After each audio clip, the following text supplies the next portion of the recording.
Nacional de Investigadores Nivel 2. Ha realizado estancias de investigación en la Columbia University en Nueva York y en el Hoover Institution of Stanford University en California.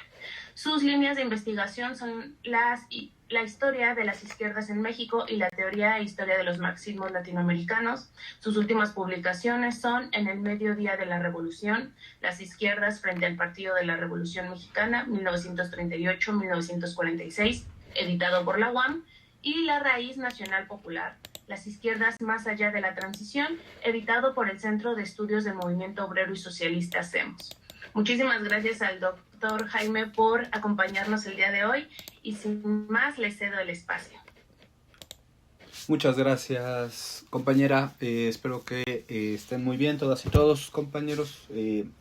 Es un gusto para mí estar en esta ocasión con ustedes para hablar de esta temática que, bueno, vamos a presentar. Se va a presentar, ¿cierto? El PowerPoint. Ahí está, perfecto. Vamos a ir avanzando entonces, vamos a entrar en materia. Ustedes saben que el gobierno del general Lázaro Cárdenas entre 1936 y 1940 es considerado el último del periodo revolucionario. Digamos, sería el gran momento de culminación de un conjunto de reformas que habrían modificado el cuerpo de la nación. La sociedad habría entrado en un proceso de turbulencia después de algunas décadas de cierto adormecimiento. La revolución, ustedes saben, fue una guerra civil en donde, entre otras cosas, se disolvió el Estado porfirista, el ejército fue también disuelto, el ejército del viejo régimen porfirista. Hubo una guerra de facciones revolucionarias con distintos programas y distintas visiones del país, distintas concepciones de qué era lo que tenía que seguir a la dictadura, llamada dictadura de Porfirio Díaz, ¿no?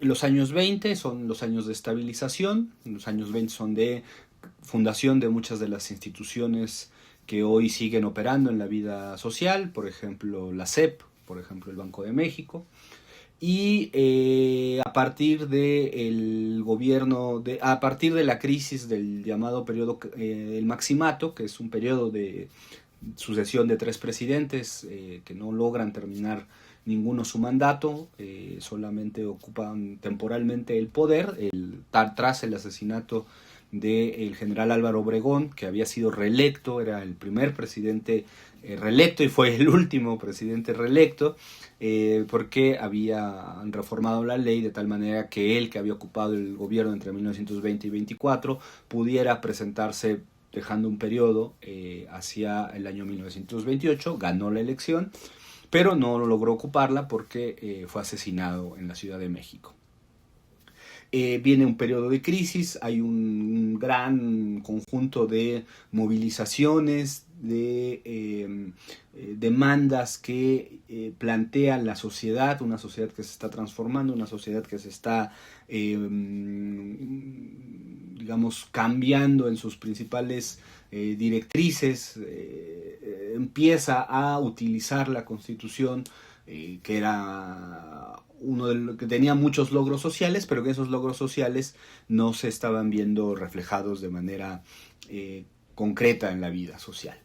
Es muy importante el gobierno del general Cárdenas porque, primero que nada, establece la idea de liderazgo, ¿no? Es decir, nosotros no podemos evitar hablar de la política, al menos no de la política popular, de una política progresista, si no hablamos de líder, ¿no? Los liderazgos son muy importantes, han sido muy importantes en toda América Latina, son muy importantes en México, y el primer gran líder popular que lo es arropado por grandes mayorías sociales es el general Cárdenas. En segundo lugar, el general Cárdenas introduce una serie de elementos, de reformas, de cambios, aprovechando la Constitución, pero ya en la operación del gobierno. Y estos elementos son lo que en su momento, en la década de 1930, se denominó como la política nacional revolucionaria, que consistía esencialmente en lograr un conjunto de reformas sociales que fortalecían a los sectores desprotegidos económicamente, las clases obreras y campesinas, con la finalidad de arrebatar un poco de poder, un poco de peso político a las élites económicas. Y esto es muy importante porque en países como México o el resto de América Latina no podemos pensar la política exterior, la política de soberanía nacional, si no tenemos una alta participación política. Esta es la clave del gobierno del general Cárdenas, es esto. No hay soberanía nacional sin soberanía popular. La soberanía popular, la participación de las masas en la política, la incorporación de las masas a partir de derechos, a partir de aumentar sus canales de expresión, es lo que permite la soberanía nacional. Nosotros no podemos aspirar a construir soberanía nacional, es decir, ser un país independiente en lo económico y en lo político, si no consideramos la forja de instrumentos para que la sociedad se haga presente. ¿Dónde vemos esta política nacional revolucionaria? Bueno, está en la creación de la Confederación de Trabajadores de México. El nacimiento de la CTM en buena medida se da en el momento en que se enfrenta el general Calles con el general Cárdenas. Es un viejo político, Calles, que no abandona su lugar como árbitro de la política. Y el general Cárdenas se apoya en las masas de trabajadores que van a formar después la Confederación de Trabajadores de México. Está en una política muy tendiente hacia el cuidado de las culturas indígenas, y esto es muy importante porque después ha venido con el tiempo una crítica a la política del llamado indigenismo. La política del indigenismo del general Cárdenas no era una política homogeneizadora, sino era una política de inclusión por la vía de los derechos. Y esto el día de hoy es más problemático porque pues se asumen hoy otras directrices que en el pasado no estaban tan presentes, pero sí tenemos que reconocer que el general Cárdenas siempre anduvo por dos senderos. El sendero de reconocer los derechos de los pueblos indígenas, que es muy importante, pero también el de unificar la capacidad política, productiva, cultural en el concurso de la nación. Es decir, que fueran efectivamente integrados al conjunto de las sociedades y no excluidos sistemáticamente. Por supuesto hay un dato menos conocido, que es la nacionalización de los ferrocarriles. Los ferrocarriles, que hoy se están recuperando, por cierto, son muy importantes. Fueron el motor de la economía durante mucho tiempo. La mayor parte de los ferrocarriles ciertamente se construyeron en el periodo de Porfirio Díaz, y el periodo posrevolucionario agregó muy poco a esa construcción, pero sí cambió la dinámica interna.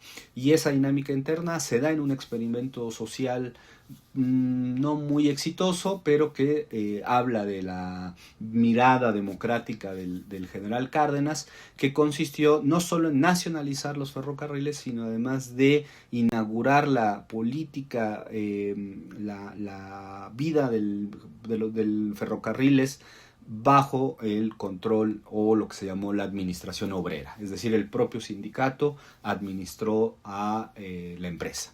Eso no salió muy bien, después hubo muchas contradicciones, en parte no salió bien por un problema de falta de presupuesto, como suele suceder en todos estos casos. Y mucho más conocido, eso fue el 1 de mayo del 38, mucho más conocido, por supuesto, el 18 de marzo. La expropiación petrolera, pues todos sabemos la importancia que tiene, todos sabemos lo que convocó, todos sabemos aquello que generó en la sociedad, que sigue generando en la sociedad. Y yo remarcaría, a lo que ustedes ya saben seguramente respecto al 18 de marzo, yo remarcaría un aspecto muy importante. Cuando el general Cárdenas nacionaliza la industria petrolera, no la está pensando para la exportación. No quiere hacer de México un país que venda petróleo. La venta y la exportación de petróleo es un momento, puede ser una opción, pero no es la más importante. La más importante es asegurar el consumo interno, porque no solo necesitas participación popular, también necesitas el control de los sectores claves de la economía para lograr soberanía nacional. Creo que esta es una lección que va a perdurar por muchas décadas, ¿no? Seguramente el petróleo quizá en algún momento deje de ser tan importante, no lo es en este momento, sigue siendo muy importante, lo va a seguir siendo, quizá en algún momento no lo sea y encontremos otras fuentes de energía. Pero lo cierto es que en cualquier caso, si es el litio, si es el petróleo, si es lo que sea, tiene que haber una capacidad soberana de gestión de los recursos fundamentales. Esta es una lección política fundamental.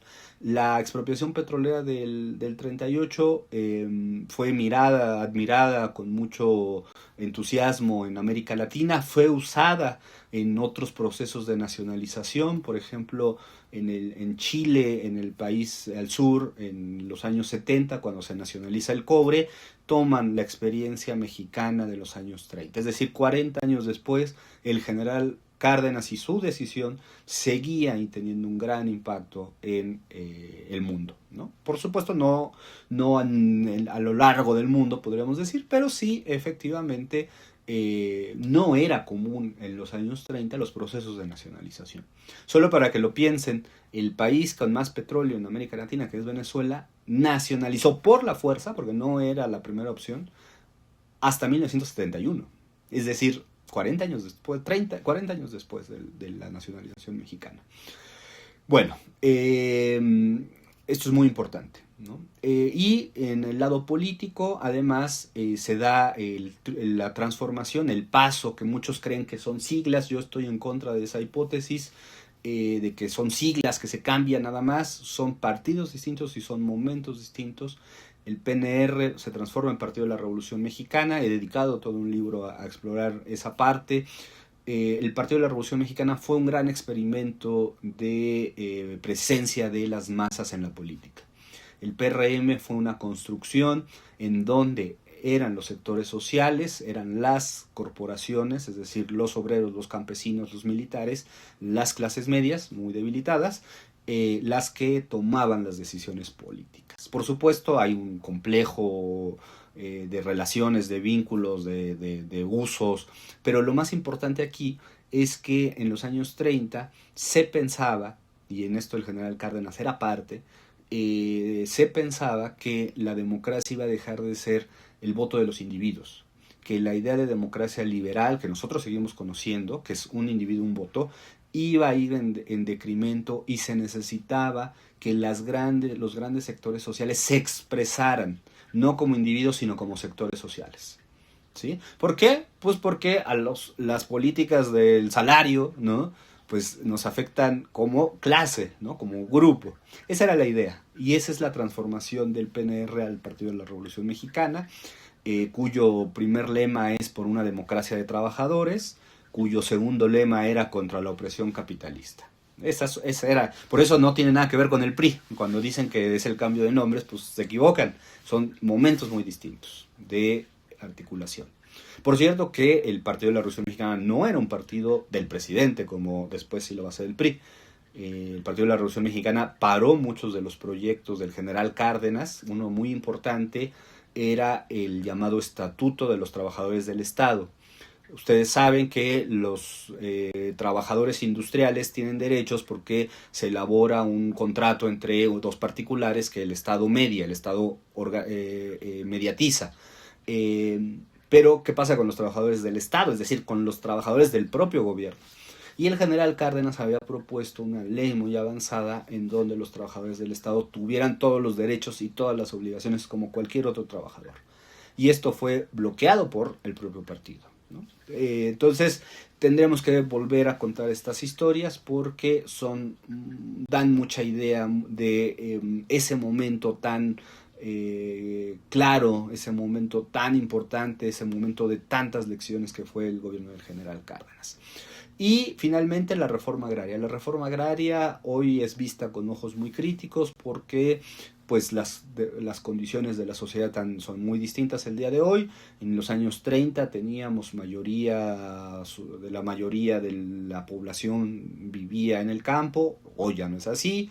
¿Qué es lo que sucede? Bueno, lo que sucede es que la reforma agraria mexicana, y esto sí es una novedad, la reforma agraria mexicana sí da un vuelco a la manera en que se entendía el reparto de tierras.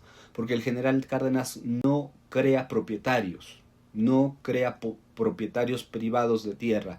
Lo que crea o lo que reanima es una vieja institución que es el ejido, que viene de España, de la época colonial, en la que los campesinos poseen la tierra, pero no son sus propietarios. La poseen, pero la utilizan, tienen que utilizarla, pero de ninguna manera son propietarios. Eso se va a acabar después porque van a cambiar las condiciones sociales, porque el ejido va a ser destruido. Aún así, el día de hoy, alrededor del 50% del territorio está considerado como propiedad social, es decir, que tiene algún vestigio de esta reforma agraria. Fue muy importante, es muy interesante porque el gobierno del general Cárdenas, que es ubicado por su preferencia por los trabajadores industriales, que es ubicado por su desarrollo de sectores estratégicos, dejó más campesinos, campesinizó al país. Y eso, visto a lo largo de la historia, no se ve tan positivo, pero sí tiene un punto esencial que nosotros no podemos dejar de olvidar. Al igual que con el petróleo, no hay soberanía nacional si lo que te comes, si lo que come tu población se compra fuera. No puede haber soberanía nacional si estamos dependiendo de los mercados para satisfacer las demandas más esenciales, ¿no? Esto es. ¿Y cómo haces? Pues entre otras cosas, generando condiciones para una mayor producción. Después hay muchos problemas para la producción, o sea, ese es otro tema, pero esa es la idea fundamental, ¿no? La idea de la soberanía es el corazón de la política nacional revolucionaria del general Cárdenas. No podemos olvidarlo porque esa es una gran lección para nuestros días. Para nuestros días el mundo está girando, el día de hoy, 2026, está girando hacia mirar elementos de soberanía. ¿Sale? La que sigue, Alima, por favor. El gobierno del general Cárdenas tuvo una característica que desgraciadamente hemos tendido a olvidar. Bueno, tuvo muchas que desgraciadamente tendimos a olvidar, pero una muy importante, que fue la idea de la planeación económica. Y esto nos mete en muchos problemas porque el día de hoy la idea de que hay que planificar la economía pues no tiene tantos adherentes como sí la pudo tener en el pasado. Recuerden ustedes que vivimos en economías de tipo capitalista, es decir, vivimos en una economía en donde los objetos que consumimos, por ejemplo, todo lo que ustedes traen puesto el día de hoy, casi nada, casi me atrevo a decir que nada, y casi estoy seguro que así va a ser, nada de lo que traen puesto el día de hoy ustedes lo produjeron. Es decir, nadie produce sus tenis, no producimos nuestros pantalones, no producimos nuestros lentes, alguien tiene que producirlos, ¿no? En otro lugar, incluso muy lejanamente, ¿no? Entonces, ese tipo de economías capitalistas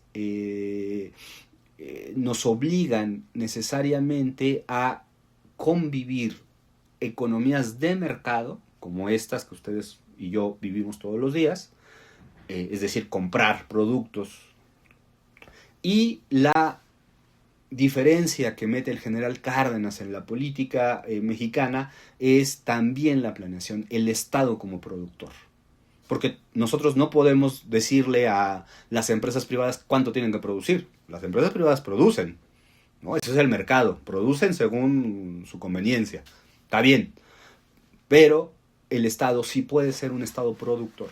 Esta idea fue muy satanizada durante muchos años, pero es muy necesaria que volvamos a verla. Y en ese sentido es que el plan sexenal pone en el corazón la idea de la planeación y con ello un elemento humano muy importante que es la burocracia política. La burocracia es muy importante, tenemos que estudiarla, tenemos que transformarla, tenemos que eliminar prácticas que existen y seguirán existiendo, pero hay que tratar de eliminarlas, esa es la consigna siempre, que sea en favor de la nación, el conjunto de sus esfuerzos. Entonces, el plan sexenal de Cárdenas tiene elementos muy importantes, entre ellos la reafirmación del Estado, como dice la lámina, como el promotor del desarrollo. El Estado está para garantizar el cuidado frente a la economía mercantil. La economía de mercado es una economía que genera muchas cosas positivas, pues vean las sociedades que tenemos con todas las cosas que tenemos. Nosotros tenemos mucho más cosas que nuestros abuelos, ¿no? Y tenemos muchas más cosas que nuestros padres. ¿Por qué? Pues porque hay un desarrollo económico evidente, que es importante, pero que tiene muchos efectos, y muchos de ellos muy negativos. El Estado está para proteger a la sociedad, ¿no? La planificación económica y la coordinación son cosas que tenemos que restaurar. Tenemos que colocar en el centro que la economía capitalista es muy caótica, la economía capitalista puede entrar en crisis, es muy frágil, vean ustedes, empieza una guerra y todo se vuelve muy complicado, ¿no? Entonces no podemos depender de eso, ¿no? Para eso necesitamos planificación, Estado. Hay que democratizar, como dice en el plan sexenal, había una idea de democracia, quizá no la idea de democracia que tenemos el día de hoy, porque la idea que tenemos ustedes y nosotros es de democracia liberal, derechos individuales, y en los años 30 se pensaba en democracia como derechos, como ya dije, de grupos sociales, ¿no? Bueno, una de las grandes deudas del general Cárdenas en este periodo pues es el voto de las mujeres, ¿no? Hubo gente en los años 30, un dirigente sindical muy importante, Vicente Lombardo Toledano, que escribió en algún momento que sí, que había que darle los derechos a las mujeres del voto, ya. Pero decía, en realidad no es tan importante el tema, porque las mujeres van a estar incorporadas como obreras o como campesinas, ¿no? Entonces van a votar con el resto de su clase.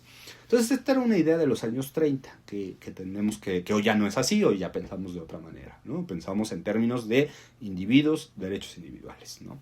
Y es muy importante, yo aprovecho el último punto de la lámina de las condiciones laborales, porque estamos el día de hoy ante la inminente reforma para reducir la jornada laboral en nuestro país, que ha sido objeto de mucho debate, y que es bueno que sea objeto de mucho debate. Pero yo quisiera colocar ahí justo el centro de por qué esta política nacional revolucionaria del general Cárdenas tenía estos dos sentidos. Por un lado, ampliar la participación de las mayorías de la sociedad, seguro, pero también construir instituciones. Tenemos que construir instituciones, compañeros, tenemos que construir instituciones que perduren en el tiempo. La jornada laboral no se va a poder realizar su reducción si la Secretaría del Trabajo no dispone de todos los funcionarios que necesita para poder verificar que efectivamente esa ley se vuelva una realidad en los centros de trabajo. Si no hay institución fuerte que regule el ejercicio efectivo de esas leyes, no va a mejorar la calidad de vida, ¿sí? Entonces esto es muy importante. Porque el neoliberalismo, que es una forma del Estado liberal, igual que el porfiriato fue una forma del Estado liberal, es decir, un Estado que interviene poco en la economía, o que interviene solo para favorecer a unos pocos, mejor dicho, precarizó al Estado. Entonces no tenemos suficientes funcionarios el día de hoy para asegurar en 2026 que la nueva reforma a la jornada laboral se cumpla. Necesitamos crear instituciones, compañeros. Esto es muy, muy, muy importante, ¿no? No hay que ver a las instituciones como gasto oneroso, como despilfarro, como negativamente burocracia. La burocracia es necesaria si la entendemos en este sentido de efectivamente lograr el cumplimiento. No hay manera de que se cumpla sin burocracia, ¿no? Sin ese elemento dentro del Estado que con compromiso y voluntad política, verifique que efectivamente las cosas tienen que suceder como suceden, ¿sí? Entonces, esto es muy importante de la política del general Cárdenas. ¿Hay otra línea o ya nos toca el...? Bueno. Concluimos con la carga ideológica. Es muy interesante que el nombre del general Cárdenas es curioso que no haya pasado a una forma ideológica más fuerte, porque del general Cárdenas tenemos tres cosas que son muy importantes para su estudio. Uno son sus apuntes. Desde muy joven tomó muchos apuntes. Eso los pueden encontrar ustedes. Son libros que circulan. Están en bibliotecas, las obras y los discursos. Esa es una parte muy importante. La otra parte es sus acciones de gobierno. Porque el ejercicio del poder es muy importante, ¿no? Gobernar, ¿no? Como proceso de organización de dirigir a la sociedad. Eso es muy importante.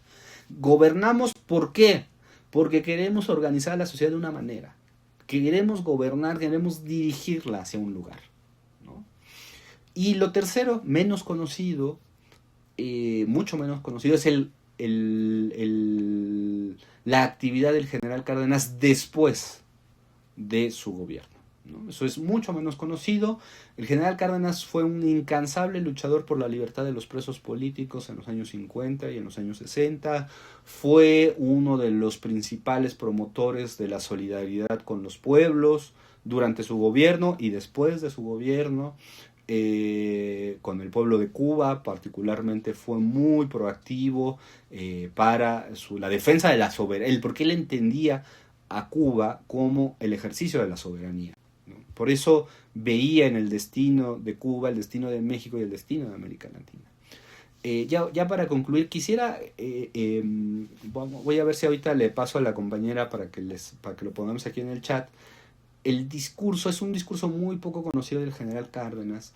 En junio del 38, ya ocurrió la expropiación en marzo, y en junio del 38 hay un acto que vale mucho la pena recordar estos días, que es un mitin que se organiza en la ciudad de La Habana, en Cuba, en favor y en apoyo del pueblo mexicano y su expropiación.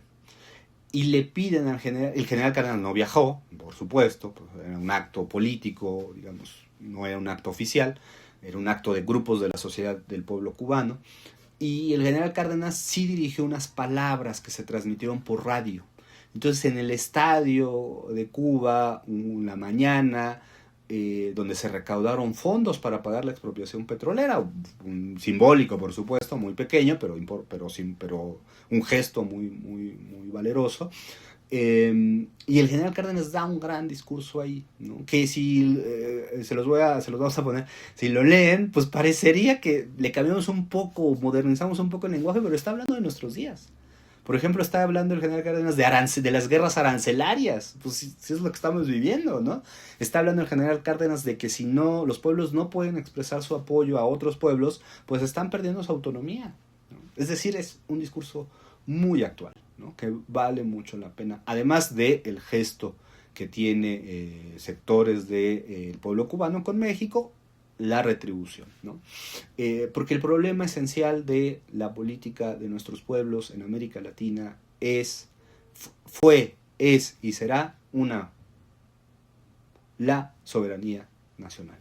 No hay otro grado. Ese es el paraguas de todos los otros problemas. Todo lo otro se soluciona si tenemos eso, ¿no? Todo lo otro se soluciona. Bueno, entonces paro aquí esta línea mientras busco y pongo aquí en el chat lo que prometí. Me confundo un poco con las diapositivas y esto, pero continuemos. Entonces tú... Sí. Diríamos pues que el cardenismo es el primer estado de bienestar cuando no existe el concepto de estado de bienestar. El estado de bienestar es un concepto que va a surgir después de la Segunda Guerra Mundial, cuando en los países europeos y en Estados Unidos van a aparecer figuras institucionales que van a garantizar la protección de los grupos sociales a partir de derechos y la construcción de instituciones.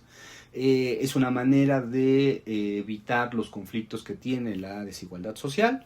Esto ocurre prácticamente en todo el mundo. Todo el mundo va a girar a partir de la posguerra en esta dirección. Sin embargo, ya había elementos fundamentales de los estados de bienestar. Fíjense, en el cardenismo, por supuesto, pero en la Constitución del 17, pero incluso si ustedes revisan los programas de los ejércitos campesinos de Villa y Zapata, se llama el documento el programa de reformas de la Soberana Convención de Aguascalientes, ahí ustedes van a encontrar una idea de estado de bienestar. En 1914, en plena guerra, los campesinos, sus intelectuales, por supuesto que tenían, y no pocos, ya estaban prefigurando. Es decir, el estado de bienestar se configura como una necesidad ante la desigualdad. ¿Sí? Es una necesidad. Claro, después van a venir los economistas ingleses, norteamericanos, y van a abstraerlo, van a hacer una abstracción, van a hacer teoría, van a hacer números, van a hacer otro tipo de ejercicios. Pero lo que nosotros tenemos que recordar es que construcciones tan importantes como el estado del bienestar son necesidades sociales. Es una respuesta política ante una condición económica desfavorable. ¿Sí? Esto es fundamental que lo tengamos presente. Los derechos sociales se van a ir incorporando. Es muy curioso porque el día de hoy nosotros tenemos muchos derechos que no tienen manera de cumplirse. Es decir, no hemos perdido derechos. Hemos ganado derechos, tenemos más derechos. Pero su resolución es porque no hay instituciones que los hagan cumplir, no hay voluntad política. Entonces esta es una gran contradicción, una contradicción que no vivieron los campesinos del 14 porque ellos no tenían derechos. Entonces conquistaron los derechos, ¿no? Esta es una cosa que tendríamos que pensar, ¿no? Y pongo acento en lo del bienestar. La idea del bienestar es muy importante en nuestro idioma, pues se da, ¿no? Esta conjunción del bien y el estar, ¿no? El bienestar como una aspiración permanente. Que el bienestar no es un punto de llegada, el bienestar es un proceso permanente, inacabado, que tiene que ver con la manera en que reproducimos nuestras condiciones de vida. ¿Sí? No tiene que ver con acumular riqueza, no tiene que ver con... No, tiene que ver con una garantía. ¿Saben? Esto es algo que se ha perdido y que hemos perdido después del neoliberalismo, que es estabilidad, ¿no? Certeza. Si ustedes se dan cuenta, vivimos en un mundo de muchas incertezas. No sabemos si va a haber combustibles, si va a haber energía, si va a haber, o sea, porque estamos metidos en una crisis, en muchas crisis, ¿no? Entonces, la idea del estado de bienestar es justamente dar certezas. La que sigue, compañera, por favor. Podríamos decir que muchos de los elementos del estado de bienestar en su versión mexicana efectivamente se dan en el periodo del general Cárdenas. Todos estos procesos, no quiero que piensen ustedes que fueron tersos. Todos implicaron mucha discusión, mucha animadversión, muchos ataques de la prensa al general. El general Cárdenas era fustigado permanentemente en la prensa, era dibujado de una manera irónica, ¿no? De una manera satírica. No crean que fue fácil, ¿eh? El general Cárdenas no tuvo. Además, tenía una condición que después cambió, que era que no tenía mucho apoyo en la Ciudad de México. Entonces siempre estaba saliendo, ¿no?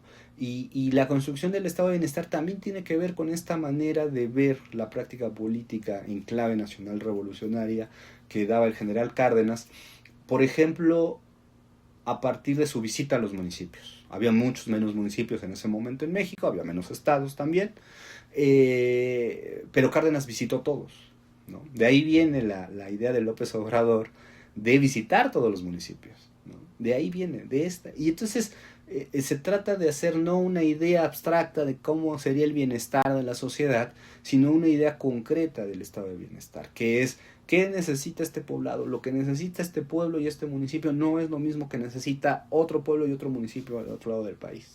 ¿Sí? Esto es muy importante, porque claro, vemos los grandes momentos que son muy importantes. La nacionalización de ferrocarriles, la nacionalización de petróleos, pero no olvidemos que era política popular lo que hacía el general Cárdenas. Iba a los poblados, iba, como se dice hoy, a ras de tierra. ¿Sí? Y a partir de ahí construía la idea del estado de bienestar. Una cosa que no mencioné, pero que sí es muy importante, es la de la educación. Ustedes saben que antes de la universidad que creó el expresidente López Obrador, la última universidad del siglo XX había sido la universidad donde yo trabajo, la Universidad Autónoma Metropolitana, en la Ciudad de México, y desde 1974 hasta 2004, que se crea la Universidad de la Ciudad de México, no había habido la creación de una institución de ese calado. Es decir, el neoliberalismo nos arrebató las universidades, en un momento además de crecimiento demográfico. Hoy esto va a cambiar en unos años. Pero es muy importante los gestos educativos del general Cárdenas. Primero, la educación socialista, que es básicamente una educación en clave nacionalista, ¿no? Y con nacionalismo no quiero decir mi cultura es mejor. No, no, no. El nacionalismo que nosotros practicamos es solidario y es defensivo. ¿Qué es esto? Que nos reconocemos como una nación soberana, igual, idéntica, con los mismos derechos que otras naciones soberanas. No nos creemos mejores, no nos creemos superiores, no vamos a pasar por nadie, no le queremos imponer a nadie nuestras creencias. ¿No? El nacionalismo mexicano, el nacionalismo revolucionario, es un nacionalismo que afirma el lugar del país en el mundo. ¿Sí? Abierto, soberano, solidario. Y esa era la intención de la educación socialista, dar una educación de este tipo. La creación del Politécnico Nacional es muy importante porque había un gran conflicto entre el general Cárdenas. En general, se me fue un poco. Ya está. Había muchos conflictos entre los sectores universitarios y el general Cárdenas. ¿Sí? Con todos los gobiernos revolucionarios había muchos conflictos. De hecho, llega a tal grado la confrontación que el general Cárdenas no le da presupuesto a la Universidad Nacional un año, y ese acto genera el nacimiento del Partido Acción Nacional, porque es el grupo de universitarios los que fundan el PAN en 39. Entonces, vean, la cuestión educativa era una cuestión también muy tensa, ¿no? ¿Por qué? Porque la UNAM no quería, bueno, nunca quiso, entrar a la idea de que la educación hacía parte de un proyecto político más grande, ¿sí? Que sobre la educación socialista. Por eso se crea el Politécnico Nacional. Si se dan cuenta, el Politécnico no tiene autonomía. No tiene autonomía por esta razón, ¿no? Porque pues, la autonomía había generado efectivamente, ¿no?, que se atrincheraran. Bueno, eso está hoy, por supuesto, tiene muchos más matices que los que tenía en los años 30, pero es muy importante. Pero vean ustedes cómo la soberanía ataca a todos los frentes.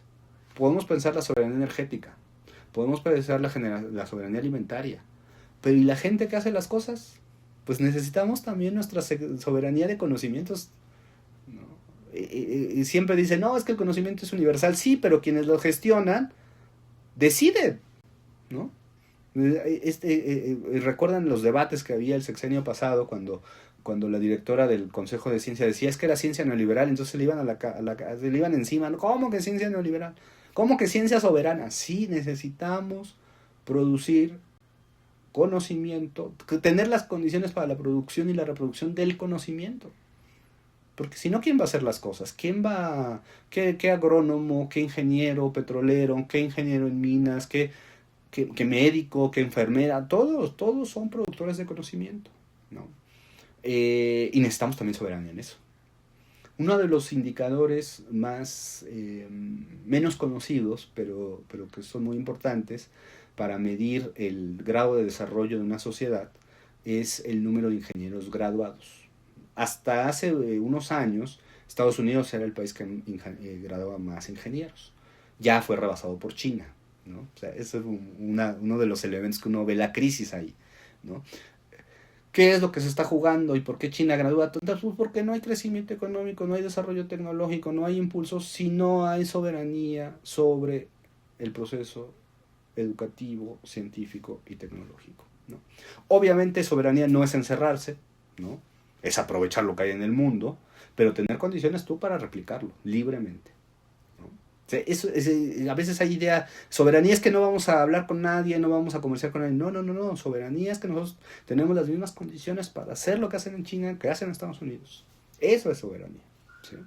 Entonces, lo del IPN es muy importante, ¿no? me parece que estas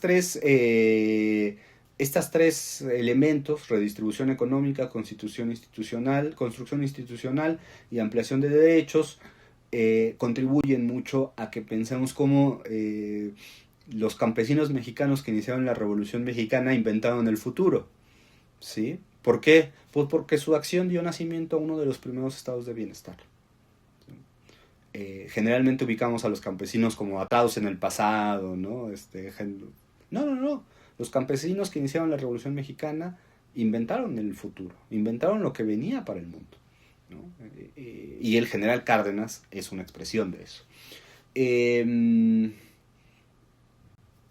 Me parece que tenemos que revalorar esa experiencia en esta clave: participación, soberanía y creación de instituciones, ¿vale? La que sigue, compañero, por favor. Bueno, estamos aquí. El estado de bienestar no se construyó todo en el cardenismo, hubo muchas cosas que vinieron después. Una de las más importantes fue la seguridad social. En los años del general Cárdenas, los sujetos sociales más importantes son, digamos, técnicos, son los maestros y los agrónomos. A partir de los años 40 y 50 van a ser también los médicos, ¿no? O sea, son profesiones clave para la construcción de cualquier estado. El profesor, el agrónomo, bueno, después también el técnico industrial, en muchas variedades, y el médico. El médico tiene una gran formación. En los años 40 y los años 50, los médicos eran